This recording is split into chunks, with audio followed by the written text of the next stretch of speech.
ഞാൻ ഒരുപാട് സംവിധായകന്മാരെ കണ്ടിട്ടുണ്ട്. എല്ലാവരും ദേഷ്യക്കാരാണ്. കാരണം അവർക്ക് ദേഷ്യം പിടിക്കണം. ദേഷ്യം പിടിച്ചാലേ പക്ഷേ എങ്കിൽ അത് എന്താണെന്ന് അറിയാം. ഞാനിപ്പോൾ ഒരു സംവിധായകനായാലും ഒരിക്കലും ഞാനങ്ങനെ പെരുമാറില്ല. അത് ഞാൻ പഠിച്ചു വെച്ച ഞാൻ സത്യം നമ്മൾ ചില ആൾക്കാരെ റോൾ മോഡലാക്കില്ല. അപ്പോൾ അഭിനയത്തിൽ എൻ്റെ റോൾ മോഡൽ നെടുമുടി വേണു ചേട്ടനാണ്. ഞാൻ കുട്ടിക്കാലം മുതലേ സ്വപ്നം കണ്ടു. ഞാൻ എൻ്റെ കലാരംഗത്ത് മിമിക്രിയിലൊക്കെ ഞാൻ ആകെ അനുകരിക്കുന്ന ശബ്ദം നെടുമുടി വേണുവിൻ്റെ ശബ്ദമാണ്. അത് അദ്ദേഹത്തോടുള്ള ഇഷ്ടം കൊണ്ട് ചെയ്യുന്നതാണ്. നെടുമുടി വേണു ചേട്ടൻ സീരിയസ് ആയിട്ടുള്ള ക്യാരക്ടറാണ് എനിക്ക് ഭയങ്കര ഇഷ്ടമാണ്. അദ്ദേഹം ഒരു സിനിമയിൽ പറയുന്നുണ്ട്, കരയാണ്ട് എന്തി പറഞ്ഞാ നീ എന്താ പറഞ്ഞേ, എനിക്ക് നിന്നോട് സ്നേഹം തന്നോ? ഇതെല്ലാം ഞാൻ നിനക്ക് എഴുതി വെച്ച കഥകളല്ലേ, വിഷപ്പാടുകൾ വേണം, ഭക്ഷ്യപ്പാടുകളെല്ലാം മാന്യമാണ്, കൃത്യമാണ് നിനക്ക്. ഇത് മൈക്കിലൂടെ ചെയ്യുമ്പോൾ ഭയങ്കര എഫക്റ്റാണ്. എനിക്ക് നല്ല കൈയ്യടി കിട്ടുന്നൊരു അനുഭവം. കാരണം എൻ്റെ കൂടെയുള്ള നിർമ്മൽ പാലാഴിയും ദേവരാജൊക്കെ 10ഉം 15ഉം താരങ്ങളൊക്കെ അനുകരിക്കും.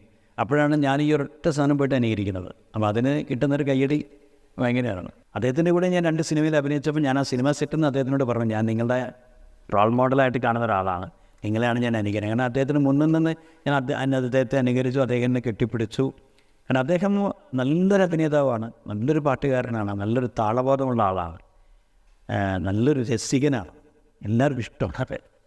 ഇതൊക്കെ എൻ്റെ ജീവിതത്തിലും കുറേയൊക്കെ സാമ്യതയുണ്ട്. അപ്പോൾ ഞാൻ ശരിക്കും വേണുചേട്ടനെ പോലെ ഒരു നടനാവണം.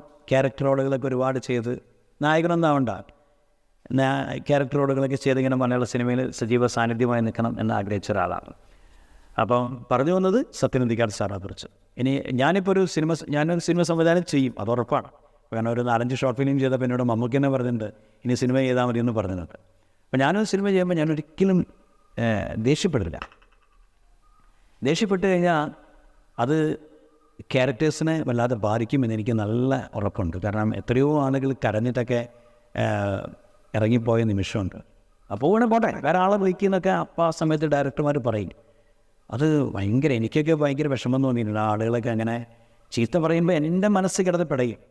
ഞാനപ്പോൾ അഭിനയിക്കായിരിക്കില്ല, എൻ്റെ കൂട്ടുകാരനായിരിക്കും അഭിനയിക്കുന്നത്. പക്ഷെ അദ്ദേഹത്തിന് ചീത്ത കേൾക്കുമ്പോൾ എനിക്ക് അവനെ അറിയാം, അപ്പം കെയർലെസ് ആവും, പിന്നെ അവർക്ക് ഡയലോഗ് കിട്ടില്ല.